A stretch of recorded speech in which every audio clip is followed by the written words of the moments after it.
Sober on Purpose is the podcast that takes you beyond clean to fulfilling your dreams. Other programs get you sober. We ask what's next. Come thrive with us. So You're talking to Jerry or talking to me? To you, Glenn. Oh. The inner pig has a whole little dialogue before it gets that Heath bar, and it has a little dance, and you're not doing it for you. You're doing damage to you. That little pig is like, oh, we're going to get this. We're going to get this. We're going to get this. I'm going to love it. It's going to be great. It's going to be wonderful. And then 20 minutes later, you feel like poop. I clearly didn't articulate it very well, but only one portion of my, I don't want to use the word character, of my being gets a benefit at the expense of all of the other ones.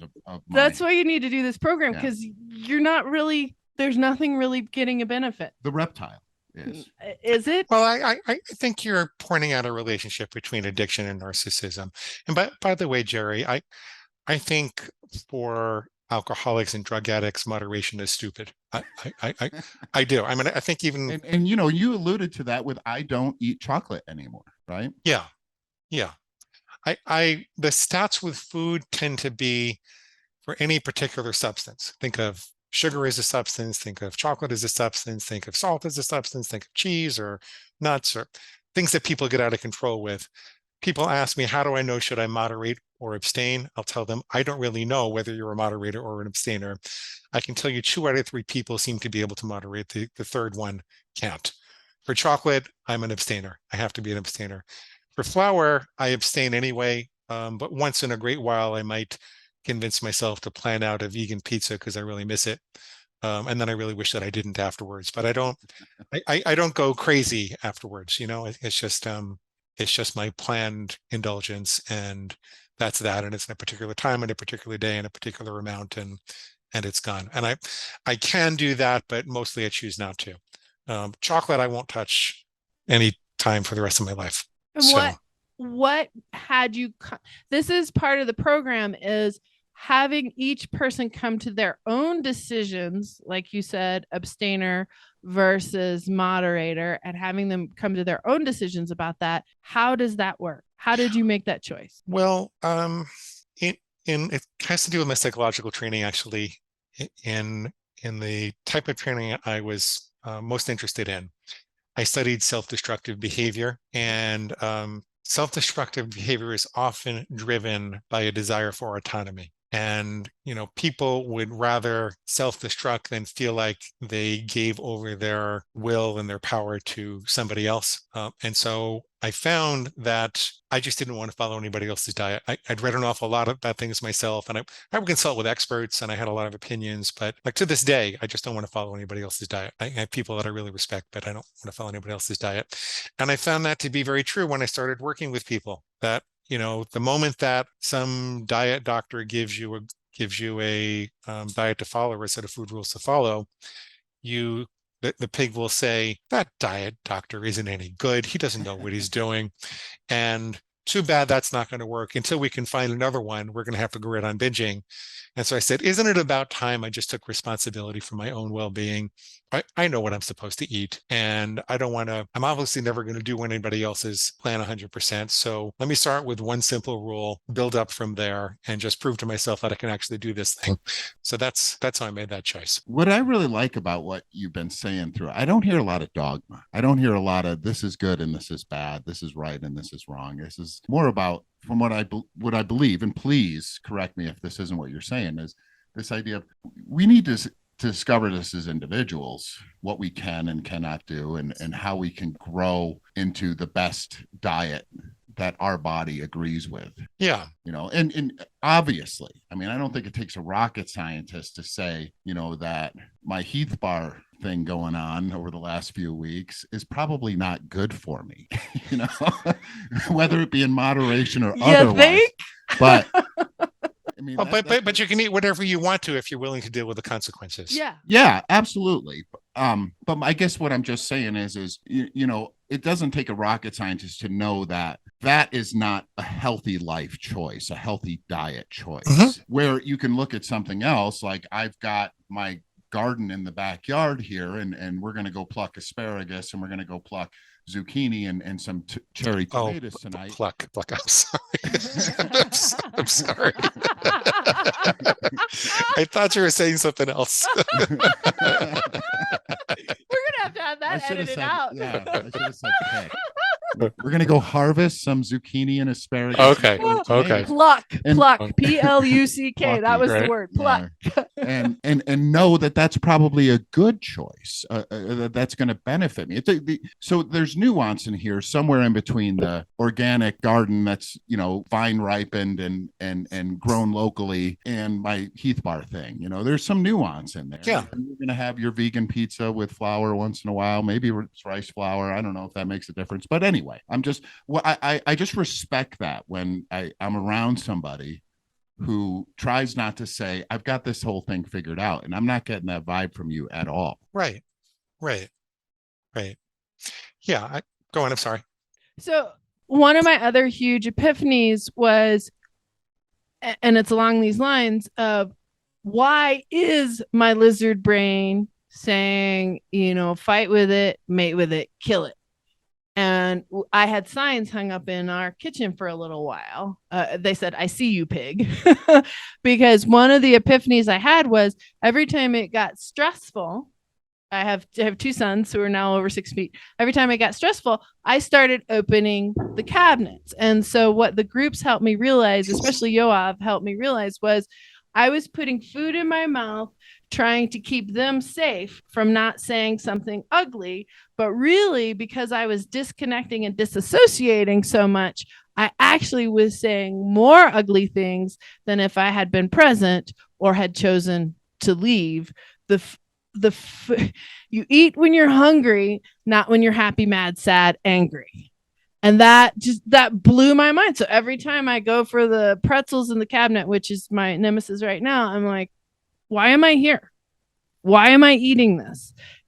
That kind of stopping and making choices for myself and what the emotions were, as opposed to, I don't know why I'm doing this, because I hadn't fully realized it until I'd been in the groups and talked with his associate and talked with people and really thought, oh, this is not me. This is something else. Never Binge Again is very distinct from mindful intuitive eating. Mindful intuitive eating, eat when you're hungry, stop when you're full, ask yourself what you're feeling. It's not a bad idea, but the problem is, first of all, the food industry develops chemicals and advertising that are intended to break your hungry and full meters. They actually have things that turn off your ability to sense when you're full. Secondly, we don't live in a world where it's possible to be mindful all the time. And so I think it's akin to a city traffic planner analogy. I think you require people to create yellow lights and green lights and red lights and stop signs and yield signs, certain sets of constraints. And then while you're driving between the constraints, you can be as mindful as you can. So I really believe in the benefit of being 100% present and mindful while you're eating, and ask yourself, why are you doing this? And all of the things are wonderful. I find that in our culture, people are taught to rely on that exclusively, and that doesn't really work because it's not possible to be mindful all the time, and our hungry and full meters are broken. And sometimes I step back and I ask myself, well, why did I develop Never Binge Again? And it really is an unusual position to be a psychologist who worked with the food companies and had a serious problem myself. And when you see, just what an effort and how many rocket scientists are working it out so you can't be mindful with food, it makes an impression on you. I think, well, that's just not the approach that's going to work for me as the primary thing to rely on. So I developed Never Binge Again in such a way as to sever the connection between emotions and overeating. It's kind of like building a really good fireplace. It's not about putting out the fire or even really knowing what the fire is about. It's knowing that there is a fire and that it doesn't have to dictate what happens in the house. So you look for the holes in logic in the fireplace, and you fix those, and then you're able to contain the fire. What is the fire? Well, he may have to back up and talk about the food rules and decision fatigue around full food and all those. That changed everything. Where do you want to go with this? Well, okay, I skipped the story about how I transitioned from thinking it was an emotional cure to realizing it was more of a cognitive and thinking cure. So in my late 30s, early 40s, I set up a study for myself on the internet, and I got 40,000 people when clicks were cheap to take a survey. And over that time, I asked them when they were searching for solutions to stress. They're mostly searching for stress management or stress control. I asked them, what foods do you turn to when you feel stressed? Which ones can't you stop eating? And what are you feeling stressed about? And I found something really interesting about people that can't stop eating chocolate like I was. They tended to be lonely or depressed, maybe brokenhearted. The people who couldn't stop eating potato chips and salty, crunchy things, they tended to be stressed at work. And the ones who couldn't stop eating pizza and pasta and bread and bagels, they tended to be stressed at home. It's kind of interesting. And so I called my mom and I said, Mom, I found this really interesting study, because my mom was a chocoholic also. And everybody in my family is a therapist. There are 17 psychotherapists in the family. Holy moly.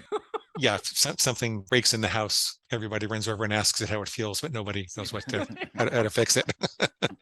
And so I asked Mom, I said, you're a therapist also, and isn't this interesting? And you have trouble with chocolate. I have trouble with chocolate when I'm lonely or depressed. And I was I was not happy with the marriage at that point. And my mom said, oh my God, I'm so sorry. And I said, Mom, what is this? She said, I'm so sorry. I said, Mom, it's okay. Whatever it is, it was 40 years ago. And I'm just trying to figure out, I love you. I forgive you a priori. What is it? And she said, well, when you were 1 year old in 1965, your father, my husband, was a captain in the army, and they were talking about sending him to Vietnam, and I was terrified. We were trying to get pregnant with your sister, and I thought I was going to be an army widow, and I'm just sitting around staring at the wall, feeling anxious. At the same time, my dad, your grandfather, had just gotten out of prison, and I didn't know that he was guilty. We didn't know where he was for a couple of years, and so I was really depressed about that also. So I didn't have the wherewithal to love you and make healthy food for you when you came running to me. So what I did was I kept a big bottle of chocolate Bosco syrup in a refrigerator on the floor. And I'd say, go get your Bosco, and you'd go crawling over to the refrigerator. You'd open up the bottle, you'd suck on the top, and you go into a chocolate sugar coma. And I could resume staring at the wall. And if this were a movie, at that point, Mom and I would have this big hug and a big cry, and I would never have trouble with chocolate again, right? Right. Right. If that emotional catharsis, if the emotional insight, if the understanding of my background and my personality was really what cured things, then I would have been cured at that point. What actually happened, however, was I started having more chocolate, had more trouble with chocolate. And this is when I discovered the pig, because I realized there's a voice in my head that said, you know what, Glenn, you're right. Our mama didn't love us enough, and she left a great big chocolate-sized hole in your heart. And until you can get out of the marriage and find the love of your life, you're going to have to go right on binging. Yippee, yippee, yippee, let's go get more. And that's when I flipped the paradigm. That's when I said, it's not about love and the emotions. The emotions are like a roaring fire, and you can have a roaring fire in the living room, which would be an asset and not a liability if it's well contained with a fireplace. People would gather around and they would hug and laugh and cry and tell stories and make memories. It's only when there's a hole in the fireplace, which I conceived of the holes as those justifications that allowed the ashes to come through. Like, why is it okay to actually break the rule and binge? And that's when I started I don't eat pig slop. I don't let farm animals tell me what to do. And it would wake me up at the moment of impulse and give me a few extra microseconds to make the right decision. And then when I was awake, I eventually started to look at specifically what the pig was saying. So if it says it's going to be just as easy to start tomorrow, well, the principle of neuroplasticity says that if you have a craving and then you indulge that craving, the craving is going to be stronger tomorrow. If you have a thought and then you reward that thought with sugar, that thought will be stronger tomorrow also. So if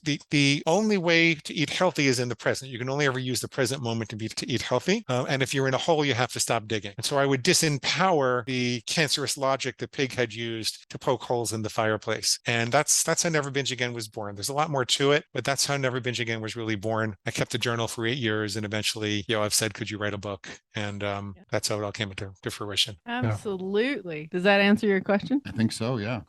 Quite well. And it fills in. I've heard the story before, but it's always good to hear it again. It fills in some gaps for me too. We have just a few more minutes. Can you talk about the rules. And you said you didn't want to follow anybody else's diet, but you did set up some of your own rules. I tell people to start with one simple rule. It's something they can and will do that's not too burdensome. Mostly, I find that when people decide they're going to be good, they try to be way too good. It's like that old nursery rhyme, when she was good, she was very, very good, but when she was bad, she was horrid. That's what our pigs try to do. They keep us on this roller coaster of, oh my God, I'm on this crazy diet because I have to undo all the damage I did. Screw it, I can't do it anymore. I'm going to go on this binge feast. And we kind of go back and forth. And if you think about it, that's probably how we evolved. Food was not always plentiful. There would be a harvest or a catch, and then there would be a lot of food, and then we go into a starvation environment. So we're probably evolutionarily set up to take in as much food as we can if we perceive ourselves to be in that environment and suddenly food is available. So it's actually a really big mistake to go on a serious diet and then eat a lot and go on a serious, you keep yourself caught up in that old cycle. And our modern environment will make you very fat if you do that. So instead, what I say is you got to go to kindergarten before you go to college. What if I flood my body with nutrition, make a slight caloric deficit, and I just follow one rule? So one simple rule could be I'll never have chocolate on a weekday. It might be I'll stop eating at 7:00. It might be I won't go back for seconds. It might be I'll always put my fork down between bites. But I'll always eat at the table. I'm not going to, I'm never going to eat standing up again. Yeah. Yeah. And, then you really focus on that one rule. As soon as you lay it down, your pig is going to start squealing about why you should break it. And that's a good thing. That's what pigs are supposed to do. But you don't have to listen. You can take that opportunity to figure out what's wrong with what it's saying. And you actually can take, when you hear it squealing, you should take a 7-11 breath where you breathe in for a count of 7 and out for a count of 11. Because that will calm your brain down and tell you that there's no emergency. We can talk about why if we have time. And then you write down what the pig is saying, why it wants you to break the rule, and why it's wrong. And that's the best way to go about beginning to develop a food plan. Do that for a couple of weeks or a month without worrying so much about losing weight unless the doctor says it's urgent. Because what you want to do is feel powerful. You want to get rid of the illusion of powerlessness. You want to get rid of the illusion of feeling like hopeless and at the mercy of the pig. You want to feel like you're in control, that you're capable of managing this thing. Once you've restored your hope and enthusiasm and sense of free will and responsibility, then you can say, well, okay, what are the other rules that I need? Some people have to create more rules sooner because their pigs will binge on other things like crazy if they just do one thing.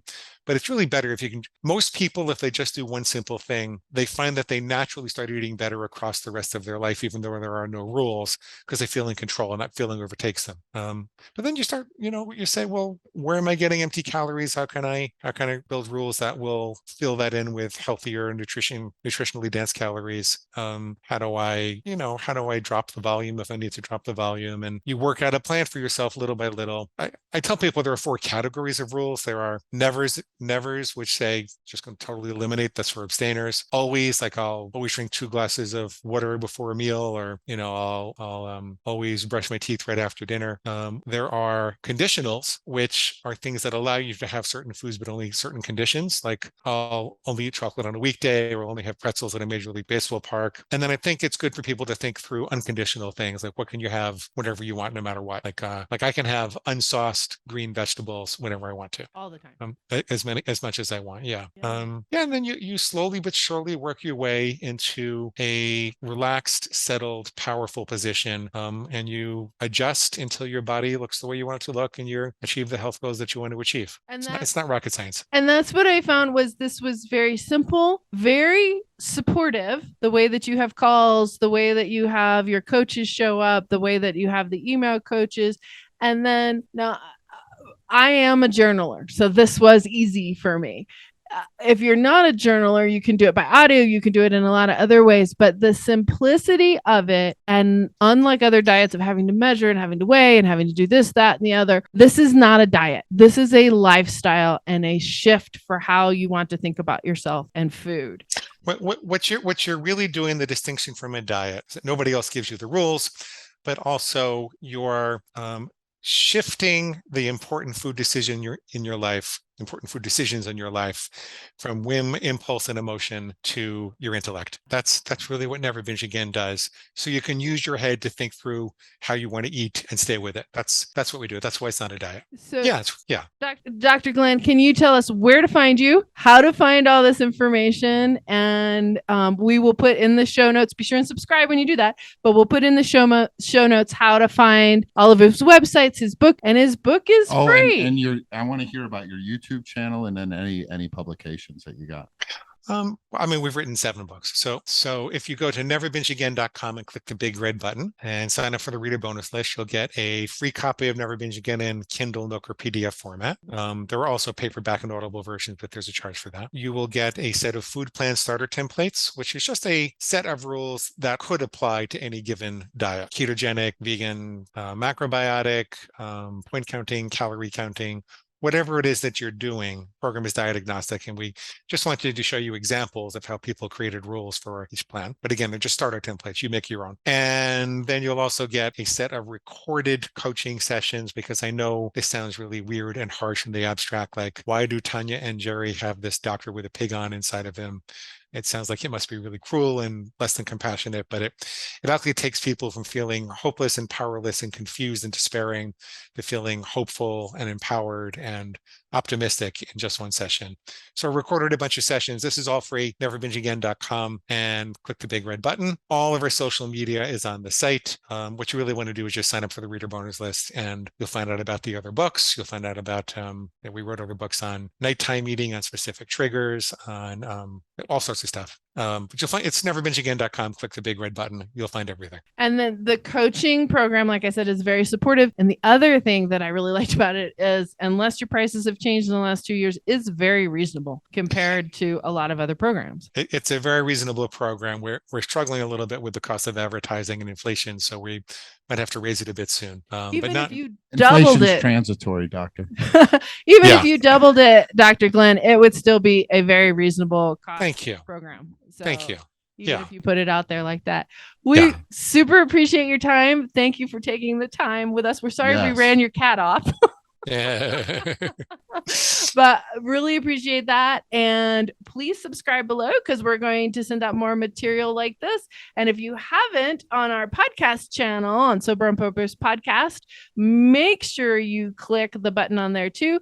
Dr. Livingston has a podcast and YouTube, and we'll have that in the show notes below. Thank you so much. Thank you, doctor. See you guys. I have to run. I'm sorry. Hi, Sober on Purpose family. Please be sure and subscribe. We have a ton more videos. We have courses coming up. We have a newsletter that comes out weekly. Plus, there is a podcast as well. And for those who are brave enough to really decide they want to move into the future, they want to move into their future self and leave behind the hurts, habits, and hangups that they have struggled with over the last year, I work with extraordinary women who are ready to step in, open their hearts, and find the true self that they can share with their family, their community, and the world. Because it's only when one person changes that the whole world changes. Are you ready to jump into that kind of adventure? Click the links in the show notes and let me know. Let's talk and see if we're the right fit. Again, remember to subscribe. Videos, courses, podcasts.